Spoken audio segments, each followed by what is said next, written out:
Qué lindo es poder llegar a tener una relación con personas que han entendido el amor de Dios, han recibido el amor de Dios, y así como el Señor dijo, todo aquello que habéis recibido de gracia, dad también de gracia. Qué lindo es poder tener esa oportunidad de relacionarnos con personas quienes son personas llenas de misericordia. La bondad pasa por en medio de las venas, ¿no? La compasión es parte de aquello que lo identifica. Y hermanos, nosotros tenemos que añorar y nosotros tenemos que pedir al Señor por nuestras vidas, en que nosotros, así como nuestro Señor Jesucristo se identificó y se caracterizó por ser una persona misericordiosa, nosotros también debemos de practicar la misericordia también en nuestras vidas. Por supuesto, esto no es algo natural para el hombre. No es natural para el hombre, para la raza humana, el ser misericordioso. Esto es algo que solamente viene de Dios hacia las personas quienes precisamente han recibido la gracia divina, ¿no? Allí la Biblia nos habla de algunos ejemplos en cuanto a que la palabra de Dios justamente ensalza a aquellos eventos en los cuales se ha mostrado la misericordia. Por ejemplo, allí en Proverbios 3:3, el Señor, o en este caso, el autor del libro de los Proverbios, él dice: nunca se aparten de ti la misericordia y la verdad. Átalas a tu cuello, escríbelas, dice allí el escritor, en la tabla de tu corazón, ¿no? Miren ustedes cómo el escritor, quien es palabra de Dios, él pone prácticamente la misericordia al mismo nivel de la verdad. Nuestro Señor Jesús dijo: yo soy el camino y la verdad. El autor del libro de Proverbios dice de que están al mismo nivel la verdad con la misericordia, y dice: átalas allí en tu cuello, escríbelas allí en la tabla de tu corazón. Otros textos que nos hablan de la misericordia, por ejemplo, allí David expresó justamente este principio cuando él escribió allí en Salmo 41:1 y dijo: bienaventurado el que piensa en el pobre, en el día malo lo librará Jehová. Bienaventurado aquel que piensa en el pobre. Allá cuando se encuentre en el día malo, en el día de la prueba, Jehová estará allí con él.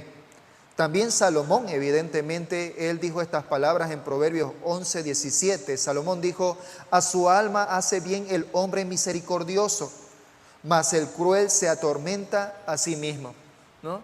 A su alma hace bien, a su alma, en su interior hace bien el hombre misericordioso, pero el cruel, dijo, se atormenta a sí mismo. ¿Por qué? Porque mientras el hombre misericordioso está pensando de manera benigna hacia los demás, de manera compasiva, el cruel se está envenenando a sí mismo por las cosas que lleva adentro y en la manera en cómo hacer daño o cómo causar a otros daño, y al pensar en ello se hace, por supuesto, a sí mismo también. Así es que esto es lo que nos muestra. Daniel también, en Daniel capítulo 4, verso 27, cuando estuvo allí delante de Nabucodonosor, Daniel hizo una exhortación a este rey, que fue un rey malvado, un rey realmente muy duro, en el cual muchas veces agarró y hizo matar a mucha gente. Pero sin embargo, Daniel en una oportunidad agarró y le habló a este hombre, le dijo: bienaventurado, le dijo estas palabras: tus pecados, le dijo a Nabucodonosor, tus pecados redime con justicia, y tus iniquidades haciendo misericordia para con los oprimidos, pues tal vez será una prolongación de tu tranquilidad, ¿no? Daniel habló estas palabras a un rey que era un rey total, un genocida, un asesino, un hombre, un corazón duro, en el cual también en su momento Dios tuvo que trabajar directamente para con él. Pero Daniel en su momento aconsejó a este hombre y le dijo que sus pecados debía de redimirlos con justicia, y además también de que sus iniquidades debería de agarrar y limpiarlo con misericordia para con aquellos quienes sean oprimidos. Cuán importante es la misericordia. Nuestro Señor Jesús, además, también allá en las bienaventuranzas, en Mateo capítulo 5, verso 7, nuestro Señor Jesús dijo: bienaventurados los misericordiosos, porque ellos alcanzarán misericordia. Bienaventurados los misericordiosos. porque definitivamente ellos alcanzarán misericordia. Y así pues, en definitiva, mostrar misericordia, mostrar misericordia es imitar a Dios. Porque Dios es un Dios de misericordia. Hermanos, la práctica de la misericordia realmente debe de ser así, como dice la palabra, haz el bien y no mires a quién, dice el dicho. Y nuestro Señor Jesús dijo, lo que haga tu mano izquierda no lo sepa también tu mano derecha. En muchas oportunidades nuestro Señor, tanto en el Antiguo Testamento, el Señor agarró y siempre estuvo llamando a la reflexión en cuanto a la importancia que para Dios tenía, más allá del hecho de los sacrificios. Para Dios lo más importante era de que todo hombre actúe con misericordia. Cuando en aquella oportunidad Israel estaba en ese tema de hacer ayunos, de más allá de lo que Dios había pedido, de que el hombre tenía que ayunar, y ellos agarraban y aumentaban en esa cantidad de ayunos y todo ello. El Señor allí por medio de Isaías dice, yo más allá de los sacrificios, dijo él, quiero yo misericordia. Misericordia quiero y no sacrificio. Yo no sé cuál sea la actitud que usted normalmente tiene hacia ciertas circunstancias que usted lleva en su vida, pero cada vez el Señor sin duda alguna nos da oportunidad a que nosotros podamos mostrar misericordia para con las personas. Cada día es una oportunidad para que nosotros podamos manifestar piedad, compasión, y en medio de todo ello nosotros tener contentamiento, porque el Señor nos está dando estas oportunidades para que nosotros podamos suplir las necesidades de otras personas que realmente lo necesitan. Así es que nosotros ahora, entrando justamente a lo que es el tema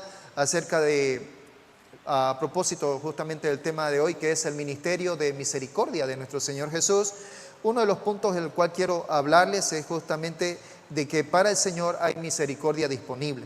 Eso lo vemos allí en este verso 51, y quiero que me acompañen por favor Lucas capítulo 9, verso 51, porque dice allí, cuando se cumplió, dice, el tiempo en el que había de ser recibido arriba, afirmó su rostro para ir a Jerusalén.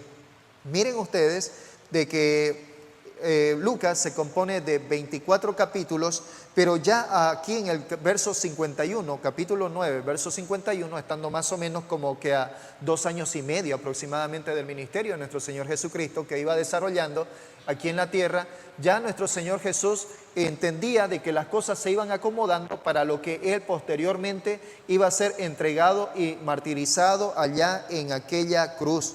Así que cuando la frase dice que cuando se cumplió el tiempo, significa de que Lucas empieza a hacer un cambio en la manera en que él empieza a relatar.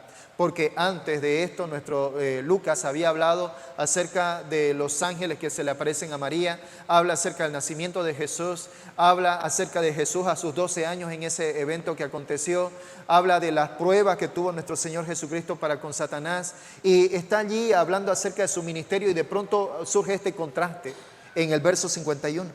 Donde allí en este verso dice que el tiempo, dice, se cumplió en que él había de ser recibido arriba, dice, y por tanto él afirmó su rostro para ir a Jerusalén. La historia, en la medida en que nosotros estudiamos los libros sinópticos, entendemos de que a partir de aquí las idas que tuvo ya nuestro Señor Jesucristo a Jerusalén fueron muy contadas. Jerusalén dejó de ser el centro de operaciones de nuestro Señor Jesucristo y solamente fue a Jerusalén para ocasiones así muy pero muy específicas, y luego para lo más al final, a lo último, evidentemente ir para cumplir lo que él debía de hacer estando en aquella cruz. Así es que eso es lo que nosotros vemos allí. Nuestro Señor Jesús, por ejemplo, en Lucas capítulo 9, verso 44, él ya iba hablando a los discípulos. La transfiguración se había mostrado, nuestro Señor Jesús se había manifestado allí a los discípulos, a estos 3 discípulos manifestó esa su gloria en la transfiguración. Y también en el verso 44 le dice, haced que os penetren, dijo nuestro Señor Jesús a los discípulos. Haced que os penetren bien en los oídos de estas palabras, porque acontecerá que el Hijo del Hombre será entregado en mano de los hombres. Nuestro Señor Jesucristo empezó a hablarles claramente a hablarles claramente a sus discípulos acerca de este evento que acontecería posteriormente para con él, que era evidentemente su muerte en aquella cruz, el ser entregado a los hombres para ser el muerto. Así es que en ese contexto es de que la palabra allí nos muestra, amados hermanos, nos muestra la misericordia evidentemente de nuestro Señor Jesucristo. Nos muestra ese plan de redención allí que estaba a punto de cumplirse por medio de la ida a la cruz de nuestro Señor Jesús, allí a Jerusalén, donde Él posteriormente iba a morir como un sacrificio por nuestros pecados. Es interesante y es muy lindo saber el valor y la importancia que nuestro Señor Jesús nos dio a nosotros bajo el entendido de que todo se escribió acerca de Él allí desde el mismo Génesis en el protoevangelio, cuando en Génesis 3:15 decía de que allí la serpiente tomaría allí el calcañar de la descendencia de la mujer, pero que la descendencia de la mujer daría allí el golpe certero en la cabeza de la serpiente. Allí empieza el protoevangelio. Posteriormente Moisés dice de que profeta Jehová les levantaría y que sería aún más todavía que Moisés. Y Moisés dice, a él van a oír ustedes. En todo este proceso en la cual la palabra de Dios nos va hablando por medio de cada uno de los profetas, implícitamente el rostro de nuestro Señor Jesucristo está manifestado en cada uno de esos escritos y de tal manera en cada uno de ellos de manera implícita, en otros de manera más clara, como en Isaías, como en el capítulo 53. Y todo esto, amados hermanos, nos muestra con este texto tan importante del verso 51. Se cumplió, dice, el tiempo en el que había de ser recibido allí arriba, y dice, Él afirmó su rostro para ir allá a Jerusalén. Nuestro Señor Jesús, por supuesto, de acuerdo a todas aquellas profecías que estaban dadas, Él sabía que había un tiempo, había un día y habían incluso horas contadas para Él en la cual Él iría a esa cruz. Y hermanos, aunque pudo haber sido de quizás cualquier otra manera en la cual nosotros quizás podríamos haber tenido salvación, nuestro Padre Celestial nos mostró su misericordia enviándonos a nuestro Señor Jesucristo a morir por nosotros en aquella cruz. Y esto tuvo, por supuesto, un plan y un tiempo definido para nosotros. Allí, por ejemplo, en aquel tiempo, Lucas, si ustedes me acompañan, Lucas capítulo 13, versos 31 al 33, los líderes judíos acuden a Jesús y ellos están con una ira, con un enojo, llenos de envidia y por supuesto sin ningún deseo a propósito de recibir esta misericordia.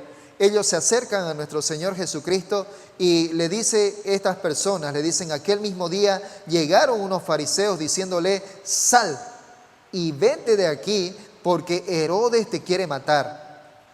Y Jesús les dijo, vayan y díganle a aquella zorra, he aquí hecho fuera demonios y hago curaciones hoy y mañana y al tercer día termino mi obra. Sin embargo, es necesario que hoy y mañana mañana siga mi camino, porque no es posible que un profeta muera fuera de Jerusalén.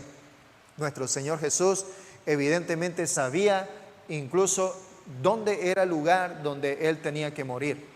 Y a pesar de que Él está recibiendo esta amenaza de estos líderes religiosos, poniendo allí como excusa a Pilato, a Herodes, ¿no? Sin embargo, nuestro Señor Jesús, que tiene conocimiento acerca de todo esto, Él le dice, vayan y díganle,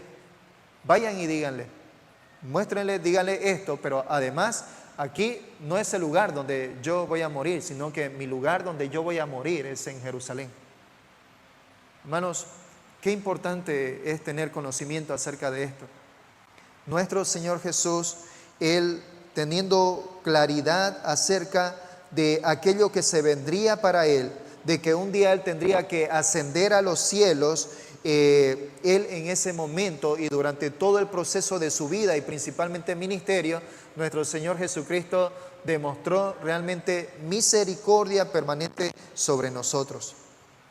El núcleo de la misión del Señor Jesucristo fue la misericordia. Judas, por ejemplo, dijo, la misericordia de nuestro Señor Jesucristo, dijo él, es para vida eterna. Nos dice ahí en ese único capítulo de Judas, en el verso 21. La misericordia de nuestro Señor Jesucristo es para vida eterna.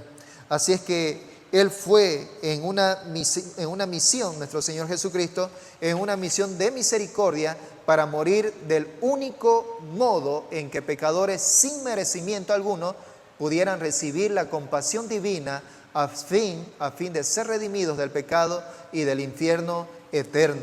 Hermanos, y nosotros somos parte justamente de este tipo de personas.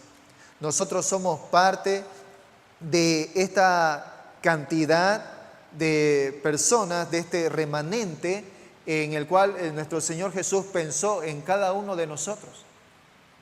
Nuestro Señor Jesús pensó en cada uno de nosotros y nos vio seguramente, y al entregar su vida, Él sabía de que el galardón que Él recibiría sería mucho mayor en comparación de ese tremendo sacrificio que Él hizo por nosotros. Ese sacrificio en el cual el apóstol Pedro llamó la sangre, que para nosotros no tuvo ningún costo, pero tuvo un costo aún mayor, que fue la sangre del Hijo de Dios, la sangre preciosa. Así que, hermanos, ¿hasta qué punto usted estaría dispuesto a manifestar misericordia por aquellos que no lo merecen? ¿Hasta qué punto usted y yo estamos dispuestos a bendecir, o en todo caso a dar de nosotros por el bienestar de otras personas? La palabra de Dios nos muestra de que nuestro Señor Jesucristo estuvo aún dispuesto a dar su propia vida. Y lo cierto es de que probablemente, como ya lo dije hace rato, la naturaleza humana impide de que nosotros podamos realmente dar de nosotros. Pero el Señor nos dice allí, nosotros amamos a Dios porque Él nos amó primero. Todo aquel que ha llegado realmente a entender el amor de Dios, entiende que así como nuestro Señor se entregó a sí mismo, cada uno de nosotros también debemos de entregarnos también por los demás. Entregarnos no por esperar algo de ellos, sino simplemente por el hecho de que así como nuestro Señor Jesucristo dio su vida, dice la palabra, nosotros también tenemos que dar también por los demás, ¿no? Y esto es lo que nos muestra. Los discípulos, por supuesto, entendieron esto. Los discípulos, cada uno que fueron llamados por nuestro Señor Jesucristo y que acompañaron a nuestro Señor Jesús en su ministerio, a cada uno de quienes el Señor le dijo, ven y sígueme, cada uno de ellos entendió por el ejemplo de nuestro Señor Jesús, entendió de que cada uno de ellos lo más probable es que también serían martirizados, y ninguno de ellos se cohibió en ese sentido.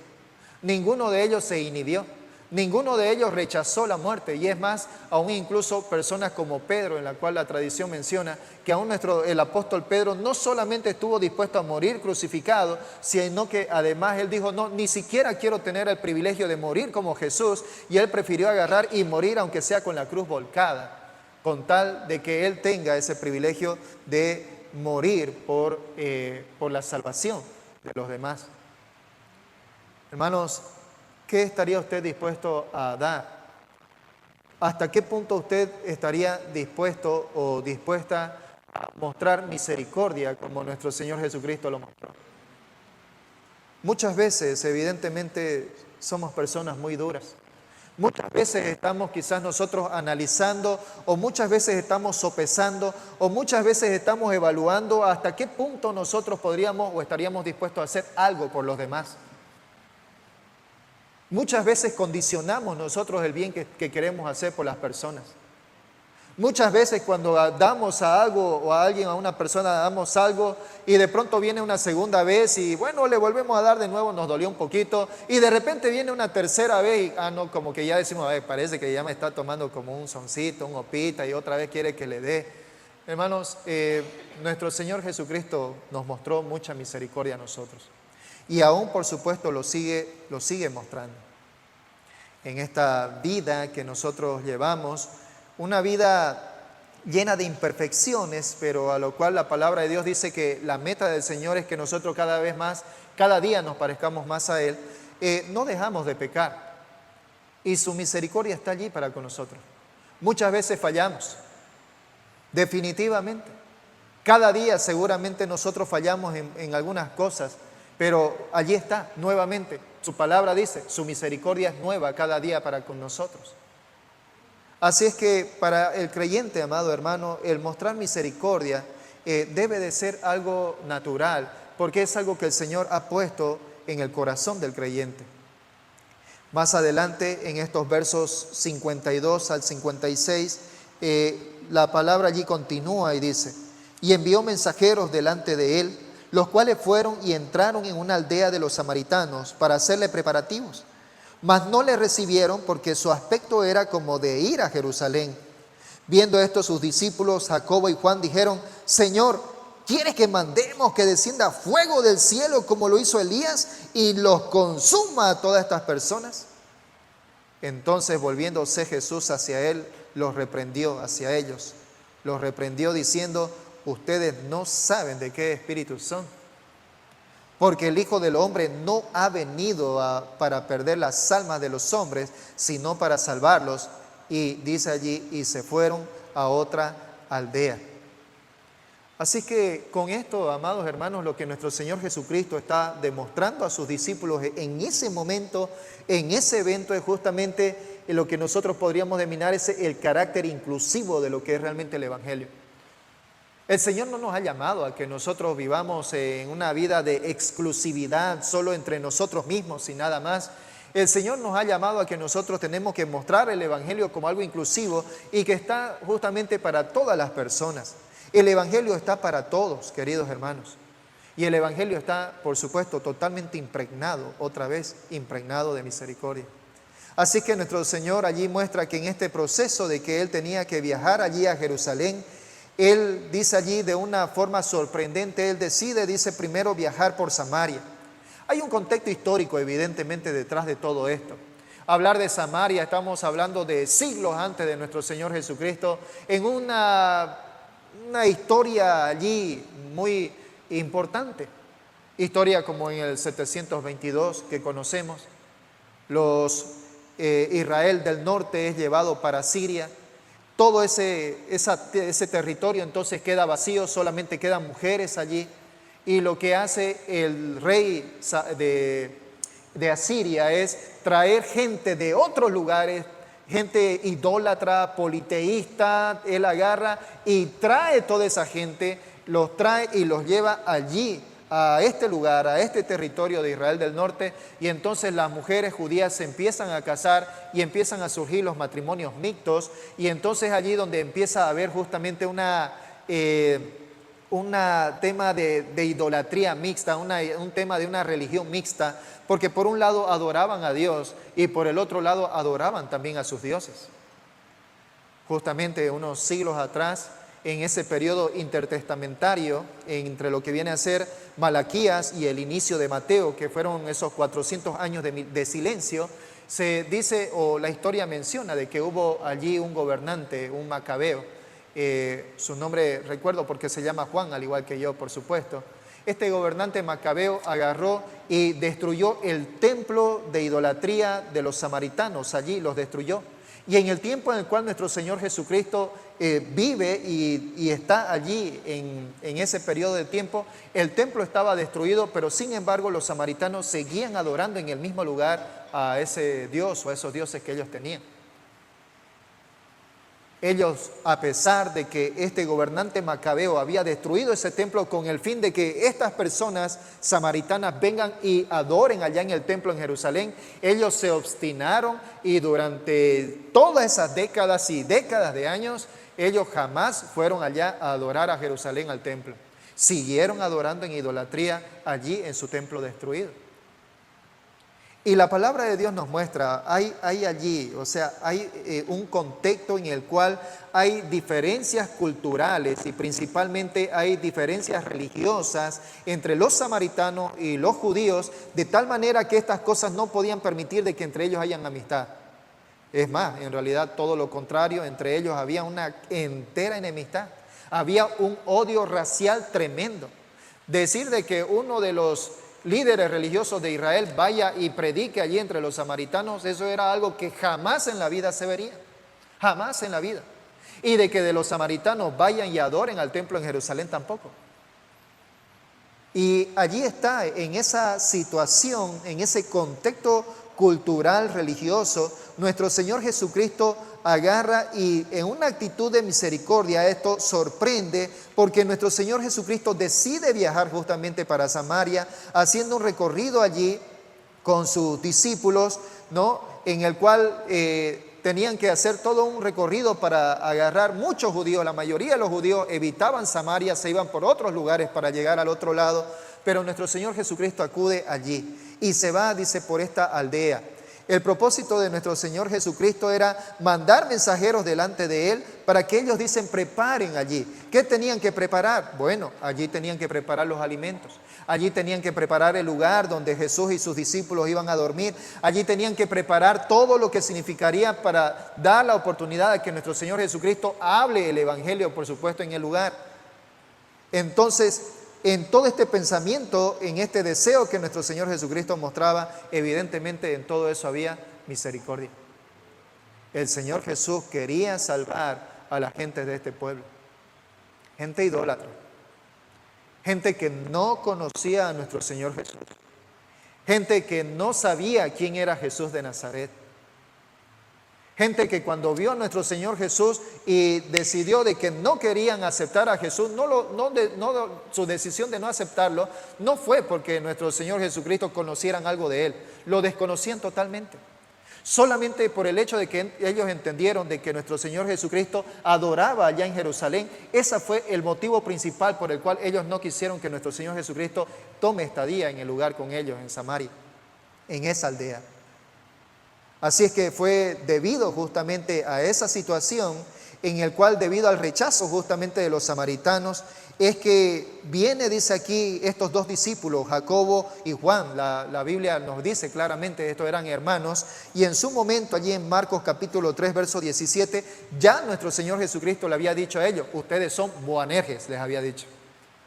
La palabra Boanerges viene de esta voz que quiere decir hijos del trueno. Eso evidentemente, al decirles hijos del trueno, mostraba en ellos, tanto en Jacobo y en Juan, de que ellos tenían un carácter muy colérico. Y qué interesante la actitud de estos dos discípulos. Evidentemente ellos, al ver a que estos samaritanos, estos hijos de nadie, estos idólatras, estos en los cuales nosotros hasta deberíamos de limpiar el polvo de nuestros zapatos, ¿por qué habremos venido en este lugar, Señor? Y mira, además del colmo, todavía ni siquiera permiten que tú te quedes. A pesar de todo eso, o viendo toda esta situación, estos dos discípulos de nuestro Señor Jesucristo, allí encolerizados, agarran y le dicen al Señor: Señor, lo haremos como hizo Elías. Señor, hagámoslo como hizo Elías, que descienda fuego del cielo para que los consuma ahorita, todingos estos que no te merecen, Señor. Ninguno de ellos te merece. Nuestro Señor, en una actitud de un enojo santo, tiene que dirigir la mirada hacia sus discípulos y decirles: oigan, ustedes están realmente desubicados. Ustedes están desubicados porque no entienden el propósito por el cual yo estoy aquí. Lo que ellos estaban haciendo, lo que estaban pidiendo allí Juan y Jacobo, era un recordatorio de lo que había sucedido históricamente con Elías en Segunda de Reyes, capítulo 1, versos 9 a 16. Un acontecimiento histórico. Allí está el rey Ocosías, que era, por supuesto, rey del norte, ¿no?, de Israel. Y este rey hace buscar allí a Elías porque este rey quiere hacer matar a Elías, evidentemente. Manda allí un capitán de 50 personas. Estos llegan hasta donde estaba Elías. Elías está allí muy sentado. Está sentado él en un lugar y llegan un capitán con sus 50 soldados. Oye tú, profeta, le dicen, el rey quiere que tú nos acompañes ahora. Por supuesto, el deseo del rey era de matarlo. Y le dice Elías: si yo soy profeta, descienda fuego del cielo y los consuma a ustedes.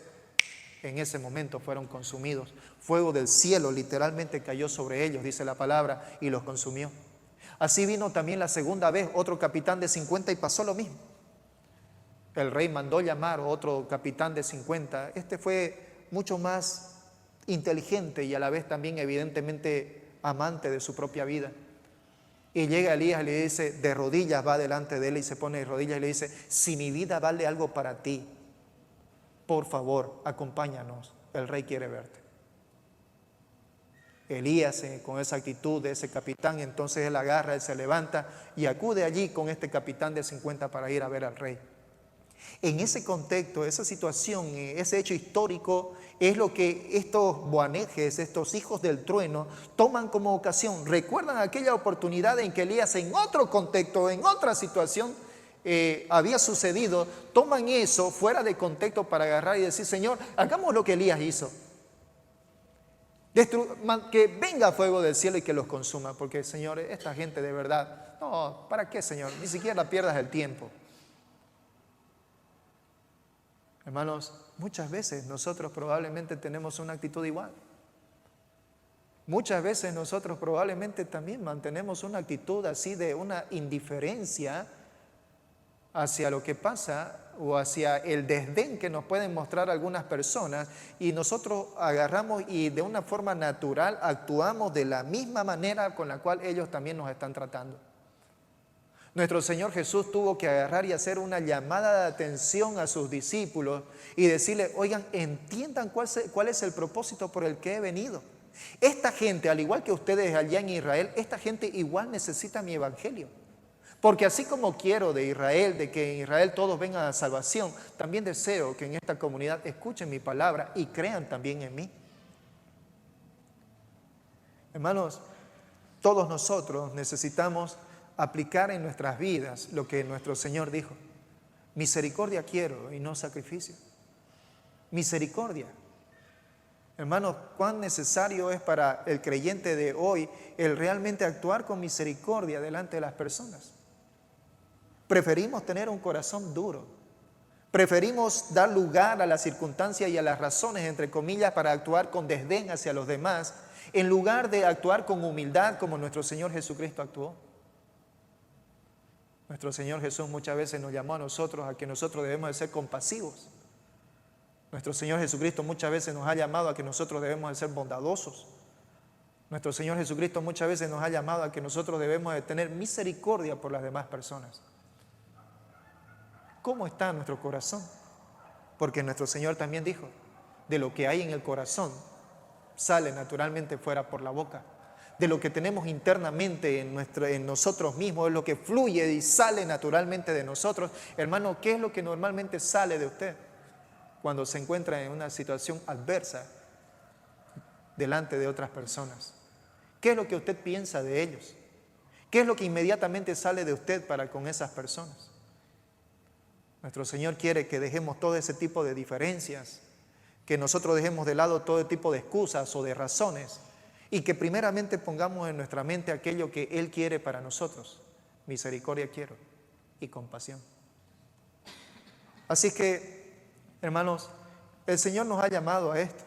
Su palabra nos dice justamente que Él quiere que nosotros actuemos de la manera en la cual Él actuó. Él nos dio ejemplo. Allí nos muestra en Lucas 19:10, Él dice allí, porque el Hijo del Hombre vino a buscar y a salvar lo que se había perdido. Juan 3:16 dice, porque de tal manera Dios amó al mundo, que ha dado a su Hijo unigénito, para que todo aquel que en Él cree no se pierda, sino que tenga vida eterna. Vida eterna. Nuestro Señor Jesús dijo, el ladrón no viene sino para hurtar, matar y destruir, mas yo he venido para dar vida y vida en abundancia. Hermanos, quiero animarles a ustedes y animarme a mí mismo. Si hay algo que tenemos en el corazón que nos impide realmente actuar con liberalidad, si hay algo que tenemos en nuestra vida que nos impide realmente actuar en justicia, pero a la vez llena a la vez justicia con misericordia y con bondad, hermanos, qué lindo es de que nosotros podamos acudir al Señor de misericordia, a nuestro Dios, y pedirle al Señor que obre en nuestra vida y que cambie realmente, que cale en nuestro ser y que ponga en Él, en nosotros, su compasión, su amor por las demás personas. Así como nosotros hemos recibido de gracia, dice el Señor, dad también vosotros de gracia, Él nos ha dicho a nosotros. Así que, hermanos, quiero animarles en este sentido. Nuestro Señor Jesús evidentemente no hizo absolutamente nada de eso, de agarrar y mandar fuego del cielo, ni ninguna cosa parecida. Nuestro Señor agarró simplemente en esa oportunidad, ok, ellos no quisieron y nuestro Señor agarró y simplemente se fue. Pero sabemos, por supuesto, por el contexto histórico que la Biblia nos muestra, esa no fue la única oportunidad en que se llegó con el Evangelio. Más adelante, por supuesto, hubieron los otros discípulos de nuestro Señor Jesús, aún el mismo apóstol Juan con Pedro, volvieron a ir más adelante por Samaria y fueron y evangelizaron. Y otros discípulos también fueron y evangelizaron en ese lugar. Así que, hermanos, quiero animarles. El Evangelio de nuestro Señor está allí disponible. Nosotros somos esos instrumentos del Señor para poder llegar a las demás personas. Muchas veces nosotros tenemos que llegar no solamente con un evangelio hacia estas personas. Las personas están cansadas en realidad de oír un evangelio y otro evangelio. Las personas hoy más que nunca en realidad están esperando de parte de los verdaderos creyentes, están esperando realmente una demostración en sus propias vidas, con compasión, con amor, con ternura, con sufrimiento también acompañado, pero con un deseo enorme y con una sinceridad de que realmente está buscando el bien de esa persona a la cual está yendo a evangelizar. Y esto muchas veces, hermanos, no solamente es de palabra. Hoy esta generación, más que cualquier otra hacia atrás, estas generaciones de ahora, hermanos, no solamente quieren un evangelio de palabra, quieren un evangelio que se traduzca en hechos. Quieren un evangelio que se traduzca en ejemplos de vida. Quieren un evangelio que se traduzca realmente en relación personal, en amor. Hermanos, eso nosotros debemos de pedir al Señor que eso ponga en nuestro corazón. Bien, vamos a orar. Amado Señor, gracias por mostrarnos en estos pequeños textos de Lucas capítulo 9, de cómo, Señor, fue tu deseo de ir, Señor, a un lugar donde no te buscaban, no te habían llamado, según ellos no te necesitaban. Y aún todavía, aunque llegaste allí, Señor, te rechazaron. Evidentemente no te conocían, no sabían quién eras. Pero por el hecho ya de haberte notado de que tú eras un adorador en el templo en Israel, en Jerusalén, fue eso el único motivo en el cual ellos utilizaron para agarrar y despreciarte y desecharte. Sin embargo, tu amor para con ellos, Padre, no cambió. Tu amor se mantuvo en integridad y simplemente en tu misericordia decidiste dar un paso al costado, porque sabías muy bien que más adelante habrían otras oportunidades en las cuales ellos abrirían las puertas para tu evangelio. Y sin duda alguna, Señor, puedo imaginarme de que mucha gente pudo haber sido salva en ese lugar. Padre, te ruego por nosotros. Señor, aquí en esta zona y en donde vivimos, Señor, hay una carencia, Señor, una carencia de tu amor. Hay muchas personas, Señor, que viven sus vidas cada día, Señor, en una silenciosa desesperación. Hay gente que no te conoce. Hay gente, Señor, que te desprecia sin conocerte. Pero todas estas personas, sin lugar a dudas, Señor, te necesitan. Tu evangelio, hoy más que nunca, Señor, es tan necesario, más que cualquier otra generación. Padre, te ruego por estas personas, pero principalmente te ruego por nosotros. No queremos, Señor, ser unos Boanerges, unos hijos del trueno, sino, Padre, ayúdanos realmente a llegar con un corazón empático, dispuesto, un corazón íntegro, buscando el bienestar de las personas. Mientras vamos y comunicamos tu evangelio, mientras vamos y tratamos de llevar una relación con ellos mostrándoles tu amor. Y si somos rechazados, y si hay alguna circunstancia, algún desprecio, algún desdén, Señor, por favor, no permitas que cambie eso nuestro corazón, no permitas que cambie eso, Señor, nuestro deseo hacia ellos, no permitas que cambie en nada nuestro amor hacia ellos. Y simplemente, Señor, permítenos que oremos por ellos porque hayan otras oportunidades en que podamos llegar con tu evangelio. Señor, ayúdanos por nuestros amigos, por nuestros vecinos, nuestros familiares. Amamos a nuestras familias y muchos de ellos, Señor, no te conocen. Señor, perdónanos. Perdónanos si de repente por ellos nosotros estamos siendo allí piedras de tropiezo tuyo, en lugar de que ellos busquen a Dios por medio nuestro. De repente, tal vez, Señor, estamos allí siendo piedra de tropiezo. Por favor, perdónanos y ayúdanos a cambiar nuestra actitud. Ayúdanos a actuar en integridad. Pon en nosotros tu compasión, pon en nosotros tu misericordia, pon en nosotros tu bondad, pon en nosotros ese deseo real y convincente de que podamos hablar tu palabra con honestidad a toda persona. Padre, ayúdanos, llévanos a ayudar. Padre, no permita que seamos dominados, Señor, por la tacañería. No permita, Señor, que seamos dominados, Señor, por el razonamiento humano, Señor. Sino permítenos, Padre, pon en nuestro corazón el actuar con liberalidad, en buscar en amor realmente la salvación de toda persona que te necesite. Te lo pedimos, Señor, en el nombre de tu amado Hijo, nuestro Señor Jesucristo. Amén.